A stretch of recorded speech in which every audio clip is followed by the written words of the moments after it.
بسم الله الرحمن الرحيم. الحمد لله الذي أنزل على عبده الكتاب ولم يجعل له عوجا قيما لينذر بأسا شديدا من لدنه ويبشر المؤمنين الذين يعملون الصالحات أن لهم أجرا حسنا ماكثين فيه أبدا وينذر الذين قالوا اتخذ الله ولدا ما لهم به من علم ولا لآبائهم كبرت كلمة تخرج من أفواههم إن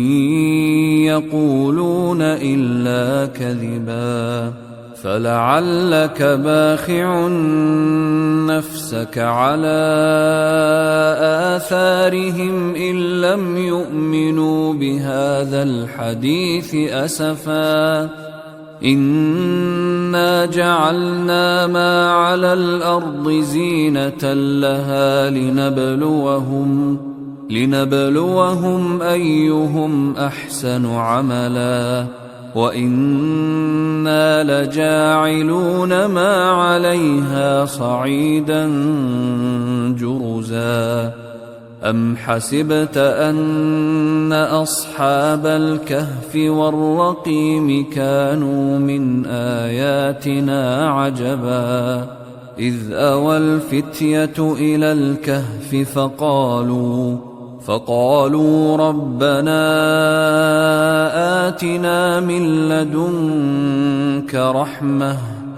فقالوا ربنا آتنا من لدنك رحمة وهيئ لنا من أمرنا رشدا فضربنا على آذانهم في الكهف سنين عددا ثم بعثناهم لنعلم أي الحزبين أحصى لما لبثوا أمدا نحن نقص عليك نبأهم بالحق إنهم فتية آمنوا بربهم وزدناهم هدى وربطنا على قلوبهم إذ قاموا فقالوا ربنا رب السماوات والأرض لن ندعو من دونه إلها لقد قلنا إذا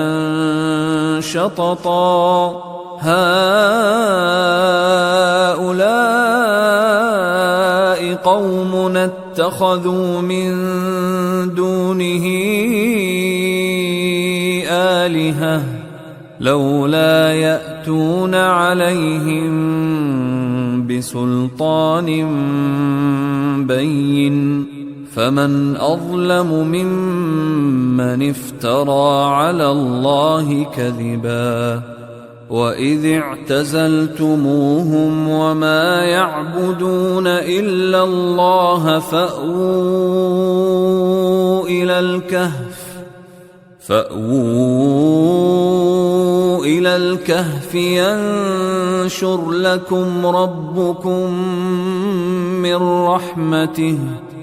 ينشر لكم ربكم من رحمته ويهيئ لكم من أمركم مرفقا وترى الشمس إذا طلعت تزاور عن كهفهم ذات اليمين وإذا غربت تقرضهم ذات الشمال وهم في فجوة منه ذلك من آيات الله من يهد الله فهو المهتد ومن يضلل فلن تجد له وليا مرشدا وتحسبهم أيقاظا وهم رقود ونقلبهم ذات اليمين وذات الشمال وكلبهم باسط ذراعيه بالوصيد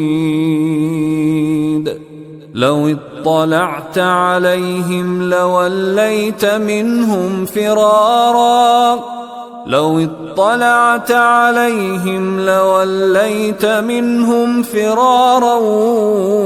ولملئت منهم رعبا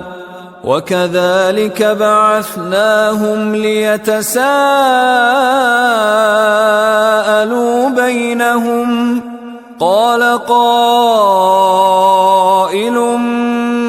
منهم كم لبثتم قالوا لبثنا يوما أو بعض يوم قالوا ربكم أعلم بما لبثتم فابعثوا أحدكم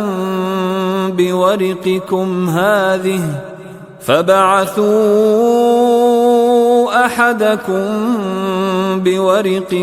هذه إلى المدينة فلينظر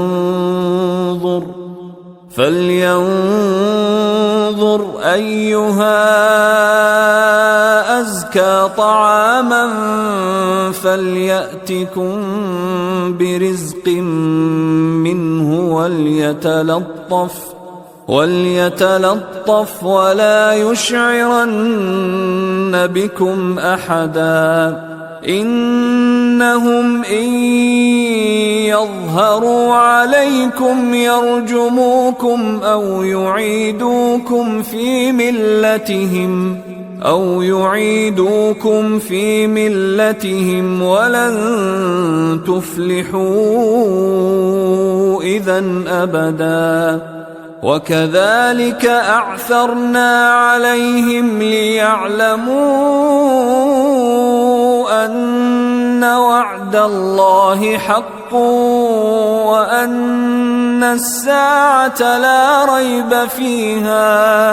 وأن الساعة لا ريب فيها إذ يتنازعون بينهم أمرهم فقالوا ابنوا عليهم بنيانا ربهم أعلم بهم قال الذين غلبوا على أمرهم لنتخذن عليهم مسجدا سيقولون ثلاثة رابعهم كلبهم ويقولون خمسة سادسهم كلبهم رجما بالغيب ويقولون سبعة وثامنهم كلبهم قل ربي أعلم بعدتهم ما يعلمهم إلا قليل فلا تمار فيهم إلا مراء ظاهرا ولا تستفت فيهم منهم أحدا ولا تقولن لشيء إني فاعل ذلك غدا إلا أن يشاء الله واذكر ربك إذا نسيت وقل عسى أن يهديني ربي لأقرب من هذا رشدا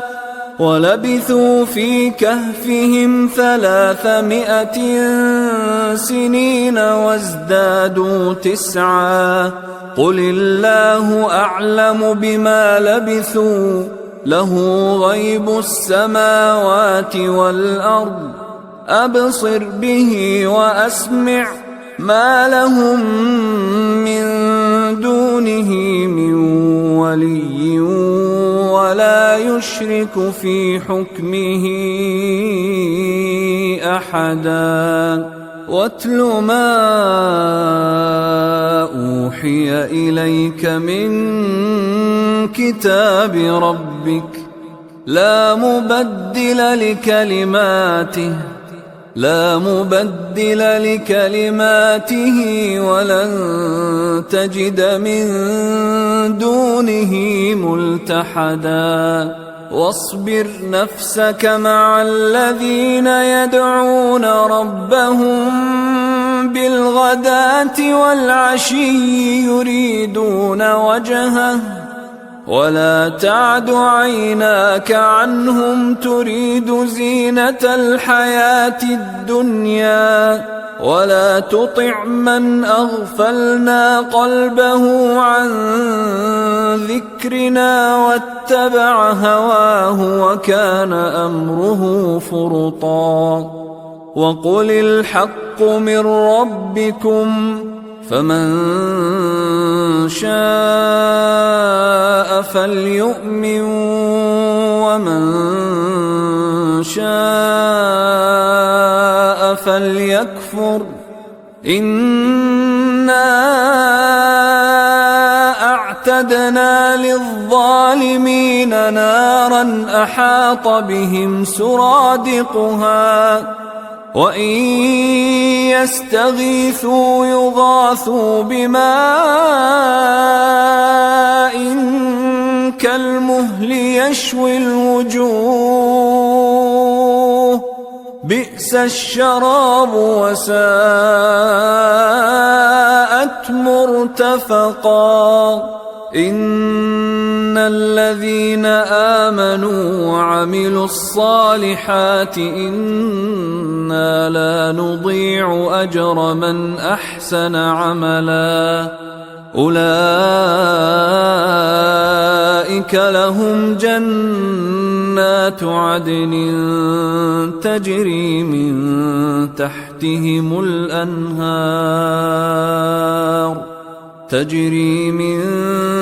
تحتهم الأنهار يحلون فيها من أساور من ذهب ويلبسون ثيابا خضرا من سندس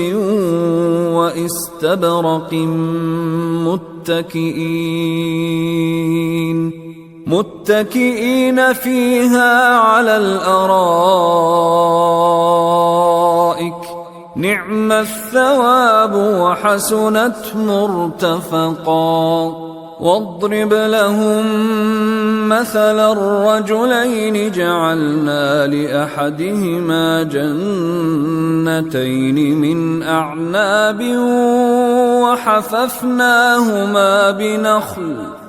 وحففناهما بنخل وجعلنا بينهما زرعا كلتا الجنتين آتت أكلها ولم تظلم منه شيئا وفجرنا خلالهما نهرا وكان له ثمر فقال لصاحبه وهو يحاوره أنا أكثر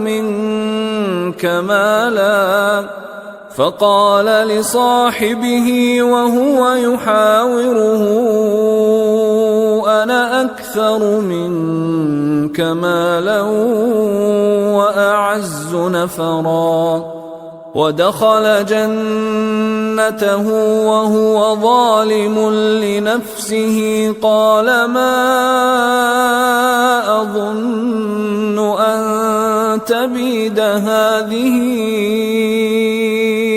أبدا وما أظن الساعة قائمة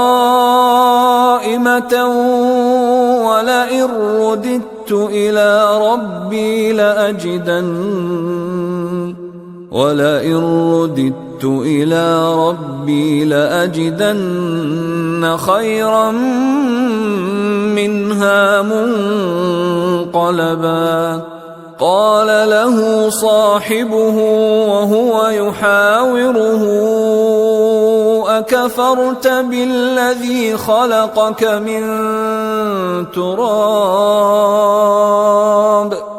أكفرت بالذي خلقك من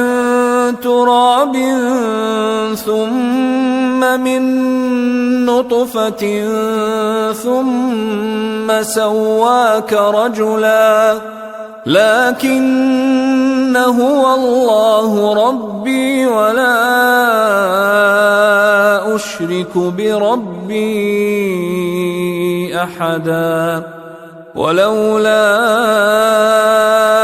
إذ دخلت جنتك قلت ما شاء الله لا قوة إلا بالله إن ترني أنا أقل منك مالا وولدا فعسى ربي أن يؤتيني خيرا من جنتك ويرسل عليها حسبانا من السماء فتصبح صعيدا زلقا أو يصبح ماؤها غورا فلن تستطيع له طلبا وأحيط بثمره فأصبح يقلب كفيه على ما أنفق فيها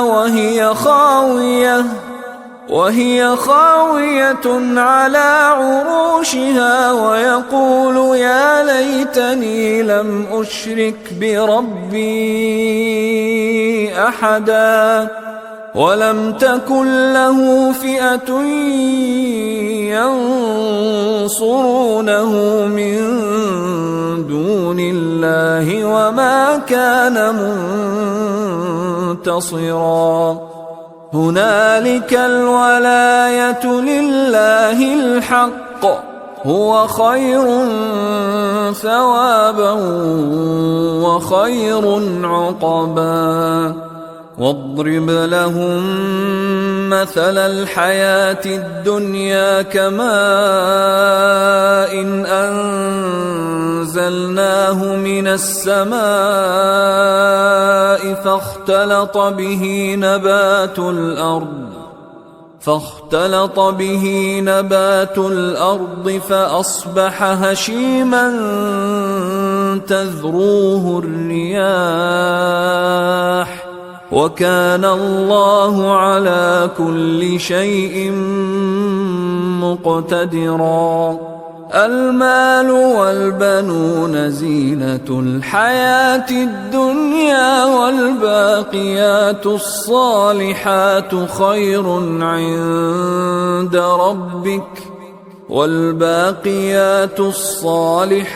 خير عند ربك ثوابا وخير أملا ويوم نسير الجبال وترى الأرض بارزة وحشرناهم فلم نغادر منهم أحدا وعرضوا على ربك صفا لقد جئتمونا كما خلقناكم أول مرة بل زعمتم أن لن نجعل لكم موعدا ووضع الكتاب ووضع الكتاب فترى المجرمين مشفقين مما فيه ويقولون يا ويلتنا ما لهذا الكتاب لا يغادر صغيرة ولا كبيرة إلا أحصاها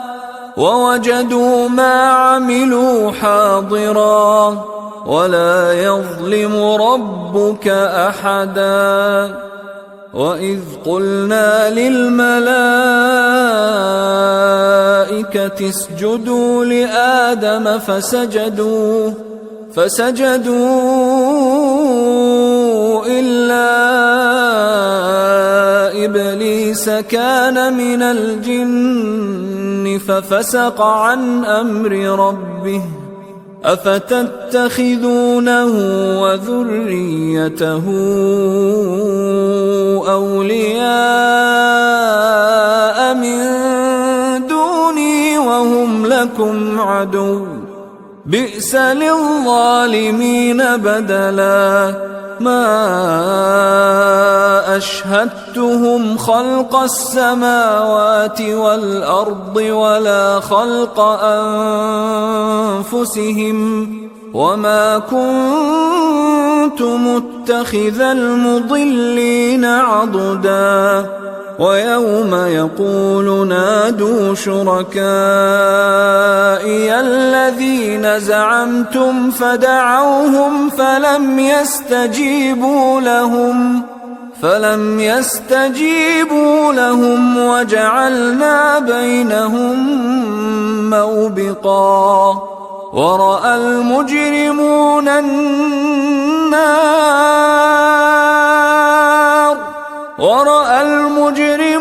النار فظنوا أنهم مواقعوها ولم يجدوا عنها مصرفا. ولقد صرفنا في هذا القرآن للناس من كل مثل وكان الإنسان أكثر شيء جدلا. وما منع الناس أن يؤمنوا إذ جاءهم الهدى ويستغفروا ربهم إلا أن تأتيهم سنة الأولين أو يأتيهم العذاب قبلا. وما نرسل المرسلين إلا مبشرين ومنذرين ويجادل الذين كفروا بالباطل ليدحضوا به الحق واتخذوا آياتي وما أنذروا هزوا. ومن أظلم ممن ذكر بآيات ربه فأعرض عنها ونسي ما قدمت يداه. إنا جعلنا على قلوبهم أكنة أن يفقهوه وفي آذانهم وقرا وإن تدعهم إلى الهدى فلن يهتدوا إذن أبدا. وربك الغفور ذو الرحمة لو يؤاخذهم بما كسبوا لعجل لهم العذاب بل لهم موعد لن يجدوا من دونه موئلا. وتلك القرى أهلكناهم لما ظلموا وجعلنا لمهلكهم موعدا وإذ قال موسى لفتاه لا أبرح حتى أبلغ مجمع البحرين أو أمضي حقبا فلما بلغا مجمع بينهما نسيا حوتهما فاتخذ سبيله في البحر سربا فلما جاوزا قال لفتاه آتنا غداءنا لقد لقينا من سفرنا هذا نصبا قال أرأيت إذ أوينا إلى الصخرة فإني نسيت الحوت وما أنسانيه إلا الشيطان أن أذكره واتخذ سبيله في البحر عجبا قال ذلك ما كنا نبغ فارتدا على آثارهما قصصا فوجدا عبدا من عبادنا آتيناه رحمة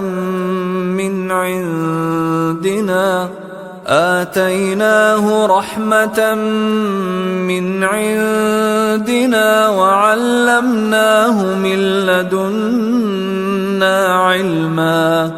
قال له موسى هل أتبعك على أن تعلمني مما علمت رشدا قال إنك لن تستطيع معي صبرا وكيف تصبر على ما لم تحط به خبرا قال ستجدني إن شاء الله صابرا قال ستجدني إن شاء الله صابرا ولا أعصي لك أمرا قال فإن اتبعتني فلا تسألني عن شيء حتى أحدث لك منه ذكرا فانطلقا حتى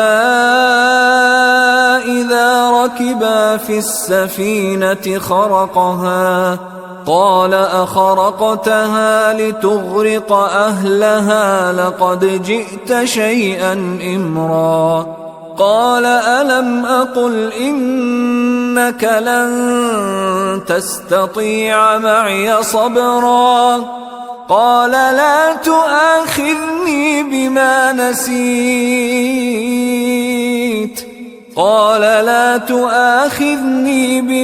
نسيت ولا ترهقني من أمري عسرا فانطلقا حتى إذا لقيا غلاما فقتله قال أقتلت نفسا زكية بغير نفس لقد جئت شيئا نكرا قال ألم أقل لك إنك لن تستطيع معي صبرا قال إن سألتك عن شيء بعدها فلا تصاحبني قد بلغت من لدني عذرا فانطلقا حتى إذا أتيا أهل قرية استطعما أهلها فأبوا أن يضيفوهما فوجدا فيها جدارا يريد أن ينقض فأقامه قال لو شئت لاتخذت عليه أجرا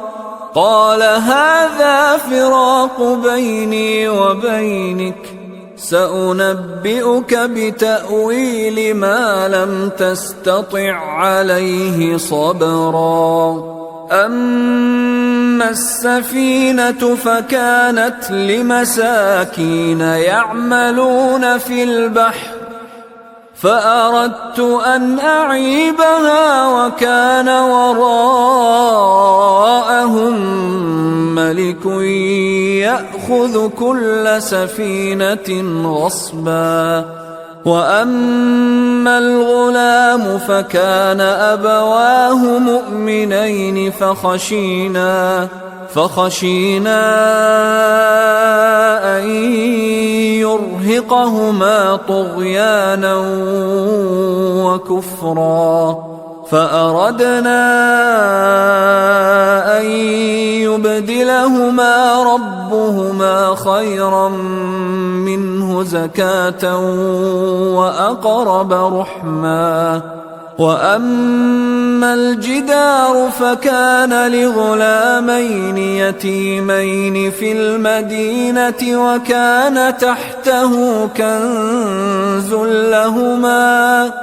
وكان تحته كنز لهما وكان أبوهما صالحا فأراد ربك أن يبلغا أشدهما ويستخرجا كنزهما رحمة من ربك وما فعلته عن أمري ذلك تأويل ما لم تسطع عليه صبرا ويسألونك عن ذي القرنين قل سأتلو عليكم منه ذكرا إنا مكنا له في الأرض وآتيناه من كل شيء سببا فأتبع سببا حتى إذا بلغ مغرب الشمس وجدها تغرب في عين حمئة ووجد عندها قوما قلنا يا ذا القرنين إما أن تعذب وإما أن تتخذ فيهم حسنا قال أما من ظلم فسوف نعذبه ثم يرد إلى ربه فيعذبه عذابا نكرا وأما من آمن وعمل صالحا فله جزاء الحسنى وسنقول له من أمرنا يسرا ثم أتبع سببا حتى إذا بلغ مطلع الشمس وجدها تطلع على قوم لم نجعل لهم من دونها سترا كذلك وقد أحطنا بما لديه خبرا ثم أتبع سببا حتى إذا بلغ بين السدين وجد من دونهما قوما لا يكادون يفقهون قولا قالوا يا ذا القرنين إن يأجوج ومأجوج مفسدون في الأرض فهل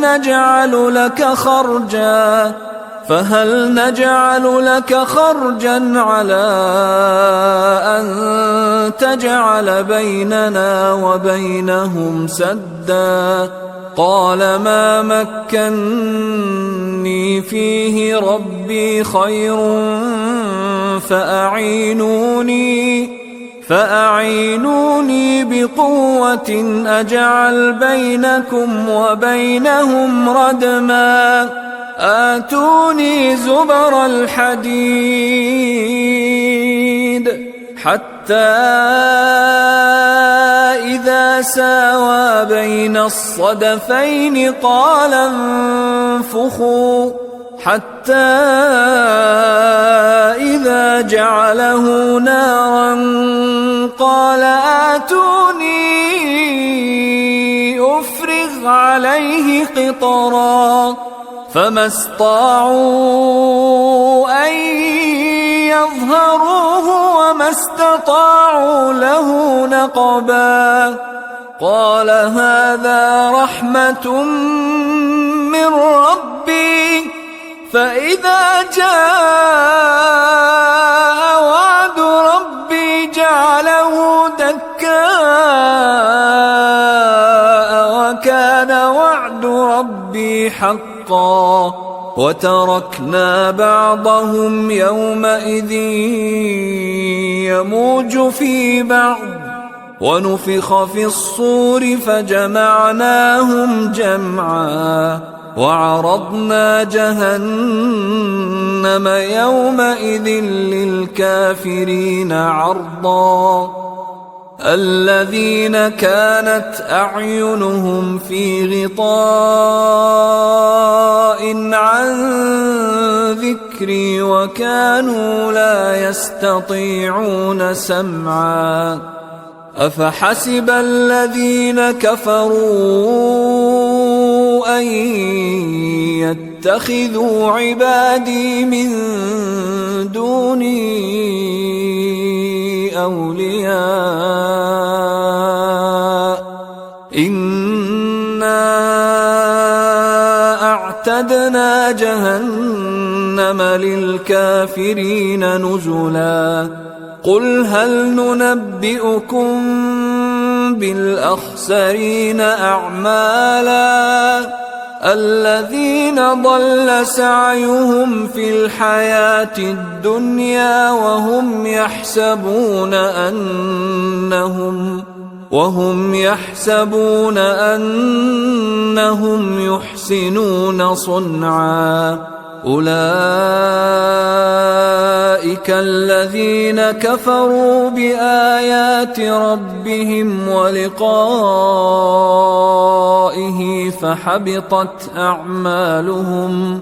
فحبطت أعمالهم فلا نقيم لهم يوم القيامة وزنا ذلك جزاؤهم جهنم بما كفروا واتخذوا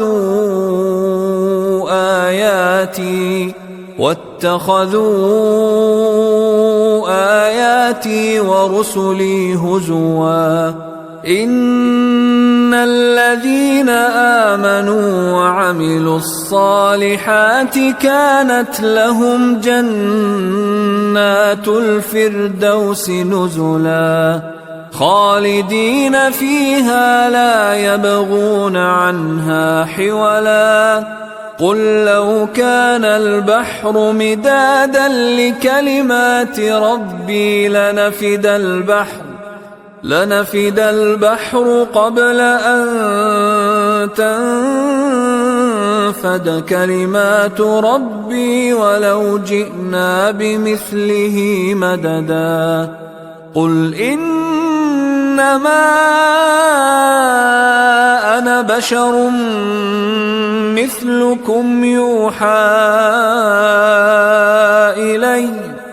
يوحى إلي أنما إلهكم إله واحد فمن كان يرجو لقاء ربه فليعمل عملا